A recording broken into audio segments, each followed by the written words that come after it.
to a special edition of BizTech's Health and Wellness Show, where we look at software solutions in the healthcare space to manage and integrate systems better. Now, all of this is towards better outcomes for patients. Now, to break it down for us, today we speak to David Ireki. He's the Director for Solution Consulting, Asia Pacific and Japan from Boomi.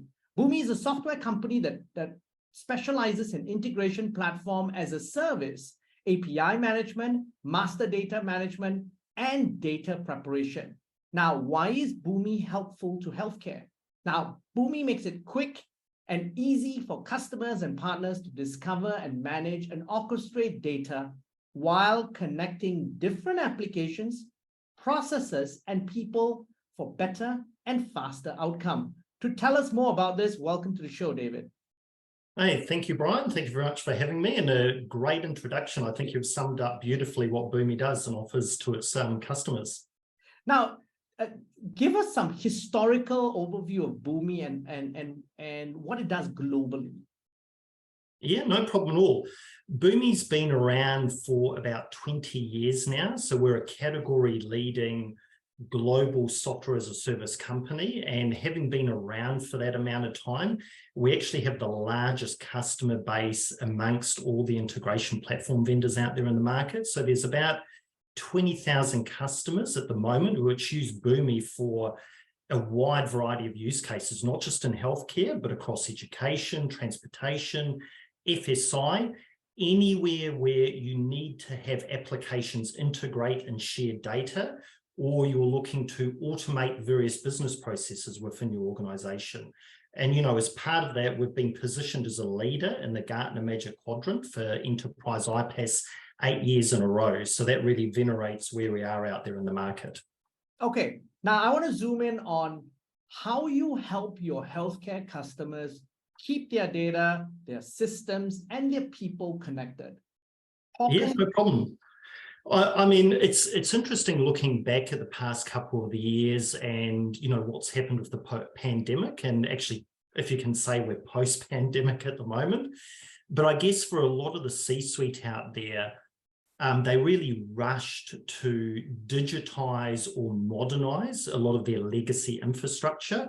Because if you think of traditional IT in the healthcare space, they were typically burdened with a lot of brittle and outdated systems, and suddenly they had the authority to evaluate all of these new cloud platforms. And so for a business, that meant reducing cost in a lot of ways and improving organizational agility, which freed time up to focus on those patients or those consumers of those services. So that's something we've definitely seen over the last couple of years. And when we talk about that, we really talk about not only patient care, and I want to split this up, patient customer experiences and patient care as well. So two little segments there. Could you give us some insights into some of the changes that have happened? Yeah, I mean, an interesting one for me, because I was reading a statistic about, I think it was from the United Nations Sexual and Reproductive Health Agency. They were talking about how in APAC, the number of elderly people is rising at an unprecedented rate. And I think they were saying by about 2050, 1 in 4 people will be over 60 years old. So you're talking about 1.3 billion consumers potentially in the aged care space.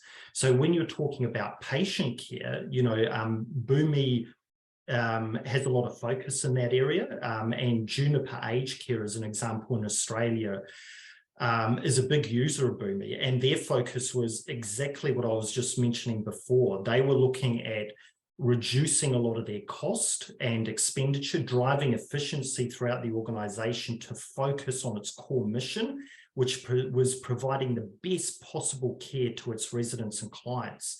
So for them, not only did they look at moving systems from on-premise to best in breed in the cloud, but they also looked at what manual processes do we have in the organization? What could we use a technology like Boomi to automate? And not only that, how can we get better at regulatory compliance around incidents and things in the aged care home? So those were some of the things they ticked off, but it was really interesting for me looking at that use cases. That's more the business side. And yes, you can free up more time for the resident, but what are you actually freeing up to focus on your residents? And one of their interesting use cases was them eliminating their desktop computers and having tablets or mobiles as a nurse. And when a nurse would go up to a resident in the care home, they could fill in their name and very quickly and easily see, because all the various systems in the aged care facility were integrated, what did that person like to listen to on the TV or on the radio? What food did they like? What activities did they want to do, et cetera, et cetera. So you could get very, very personalized to that aged care resident. I thought that was a really interesting use of technologies to personalize that experience. And really, the crux of it is really the fact that in the past, all of these systems existed in silos. So you would go to patient registration in a hospital and you'd get yourself registered on. There would be some menu options and all that, but there was a different system that actually captured clinical information if there was digitized, or in fact, if there was a chart at the back of your bed that basically the doctor scribbled information on. Today, platforms like you are able to then integrate all this sort of data into a tablet.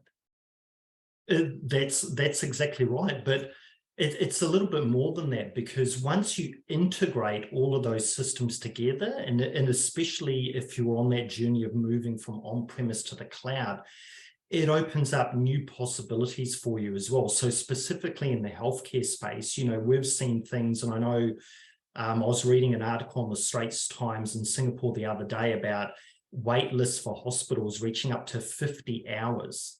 And, that's not dissimilar anywhere else in APAC. I mean, me personally visiting the GP here in Australia with my family, there's definitely a wait, and depending on what condition you have, you might not actually be allowed into the doctor's surgery. You may actually be seen in your car if you have a respiratory infection or something like that. So by having that all of those systems integrated and based in the cloud for a healthcare provider, it opens up a range of different possibilities for interacting with their patients. So suddenly they're able to do those doctor's visits over a Zoom or via a mobile app, or they may even take it so far. And this was another interesting thing I was reading about, a new term I've definitely come across, which is patient activation. If your patients have access to some of that data, and you're able to monitor them remotely in some way. Even, we've got a customer in the US that provides wellness capabilities via Fitbits, so they can see how many steps you're taking, what your heart rate is, etc. You can proactively assist that patient in helping them to monitor their own condition. And that if you empower people to take that responsibility on themselves, the outcome for that patient is a lot better than just being a number in the hospital queue. And so this is really speaks to the whole shift in a paradigm, isn't it? It is from an illness paradigm towards more of a wellness paradigm. So proactively able to manage patient outcomes and healthcare even before they are ill or post-illness as well. That is exactly right. And, the explosion of data we see out there in the market just opens you up to be able to think about those possibilities now, where 5 or 10 years ago, you just weren't able to. Now, I want to talk about one of your solutions in particular. You've got something called Atmosphere platform. Tell us about that, and why is it important for patients and also for healthcare providers? Yeah, well, that is the core of what Boomi does. So Boomi has 6 aspects to the platform. I would say it's only one product. So anybody who's familiar with using SaaS applications, it's one product in the cloud. But integration is at its core. So that is the technology that allows you to move data from one system to another. So whether you're moving patient data from one EMR to another, you're moving data around claims because maybe you've replaced your hip, so you need your information to go to the manufacturer, which is exactly one of our use cases with DJI Global. That is what integration does. It allows you to connect those applications and data stores together to facilitate the transfer of information. But that's only a piece of the puzzle, because when you start unpacking that, often once those systems are integrated together, you start to see where the duplication is. As a patient, when you go in from the first time you visit your GP to when you exit whatever outpatient service you may be using, you want that whole journey to be a seamless experience. You don't want to be going, no, my address is wrong at this organization. Then when I move on to the next one, no, my phone number is wrong. So the quality of that data becomes very important. So you have to not only think about data quality, but keeping that data synchronized across organizations. But healthcare isn't just a singular entity. It is a very complex value chain. So you think about all the organizations along that value chain that allow you to get that healthcare facility or service. You need to talk to them as well. And a lot of them talk via APIs or via legacy EDI technology. So those are two other components to the Boomi platform. And finally, the last piece of the puzzle is, in a lot of these use cases, there requires some sort of human interaction. There's an approval for medication that needs to be done for a patient, or approval for seeing a specialist. And being able to surface all of that information up to a user, whether it's on a mobile phone or on a website, that is key. So that automating of those workflows is the last piece. And we see that a lot with companies that want to automate the processing of onboarding a patient, very similar to processing or onboarding an employee in an organization. You want them to have a great experience, come into a mobile app, enter in all of their health information. That reduces all of that manual complexity and cost. And as they go through that journey, have them come out the other end feeling really happy, and potentially, back to what we were talking about with patient activation, being happy to be on that journey. Now, I want to get your insights, because you have a regional lens, on really some of the aspects you just talked about. Because what you said, it's literally an ecosystem that you have to look at, and not just the whole healthcare provider, whether it's the doctor, the clinic, or the hospital. Now, could you give us an overview, perhaps, of where the electronic medical record, which country, for example, has integrated the sharing of electronic medical record among patients in primary care, at the secondary care, at the hospital level, sharing with insurance, and also with other third-party ancillary services in healthcare in the region? I would think that places like Australia and Singapore are probably ahead of the curve compared to other countries in the region. Oh, I'm not sure they are, to be honest. Okay. Because if I have a look at a lot of the use cases I've specifically been involved in, if you're talking more the clinical side, I think there's a lot more happening in North America and Europe around sharing that data between EMRs and providers. If you look at what's been happening out in APAC, specifically with us at Boomi, there's a lot of focus, as I mentioned before, on the aged care side. There's a lot of focus around the insurance side.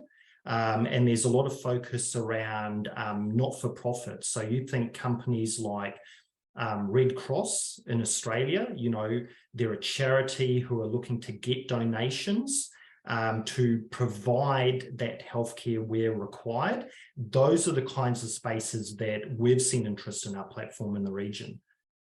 That's interesting. Now, looking ahead to 2023, with the start of the year, what are some key trends that you're seeing across the Asia-Pacific region from a healthcare perspective and a healthcare management perspective?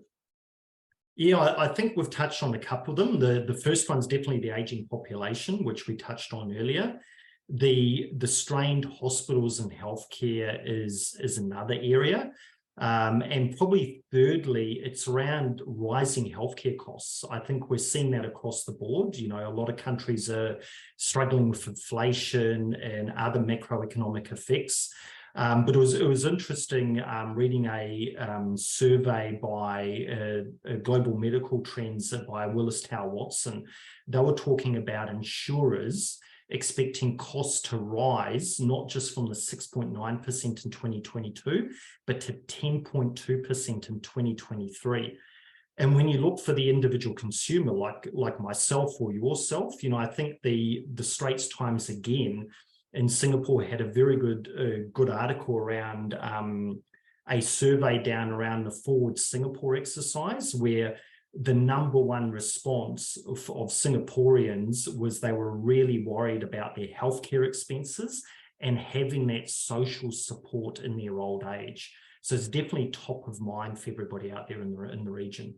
And one of the key things is there's a dichotomy, isn't it? Because you have a place like Singapore, which has world-class health. They pride themselves on having world-class healthcare, but that access to that healthcare is becoming more and more of an issue. Whereas in markets like Malaysia, for example, access to healthcare is a lot easier and more affordable in the public system, but in the private system, inflation is double-digit and has been for a decade. Yeah, I mean, look, technology, as I said, can play a small part of that in helping to reduce cost. But obviously, there's a wide range of other factors out there in the market that contribute to those increasing costs.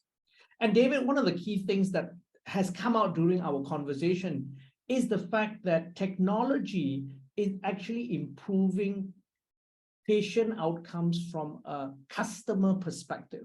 When I say that, and you've mentioned this several times during the interview, it's around, for example, using an app to make a booking so that you don't have to sit around in the car and wait to go to the doctor for 3 hours. Basically, you can, you know you're scheduled at 12:30, you turn up at 12:25 and you go and see the doctor straight away.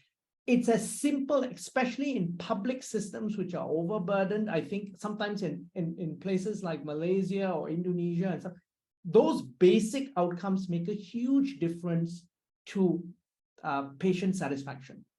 And it does. I mean, I think back in the days of when you had to get your script from your GP, you had to get your medical results, you may have had to go somewhere else to pick up an X-ray or a scan, and having all of those lab results, making sure they're shared securely, not just between the providers, but the patients themselves, so you can see what's happening to you along that journey, is key. But as I said, it's such a wide-ranging topic because, you know, the next day you could be looking at automating the billing processes in your organization, or you're looking at how do we automate the intake process. But the key, going back to, you know, how I described Boomi at the beginning, it's not just about integrating that data, but having a serious look at your organization as to, you know, what processes you have, manual or paper-based, that could be replaced with something that's a lot faster, more reliable, and more efficient. Now, to add to that, governments, obviously, in terms of patient customer satisfaction, are looking to improve outcomes and reduce their costs. What advice would you give them in that space? You've just alluded to obviously some measures in order to increase efficiencies. Are there any special things for governments who are looking at their healthcare systems? I think for them, it's going back to understanding how those healthcare systems function. Where are the gaps, or where are the blockages, and how do we use technology best to unblock those? Because even, you know, looking at what Boomi does, you know, it's really dependent on the use case. And that's why it's always important. You know, I used to pound the street as a pre-sales engineer. You know, I used to do all those sales meetings, talking to different customers of different industries. And, you know, it doesn't matter if it's the government or just a simple customer. You know, the thing that I always used to advise was have a good look at what outcome you are trying to achieve, and then work backwards. What are the best tools and technologies that you could use to achieve that outcome?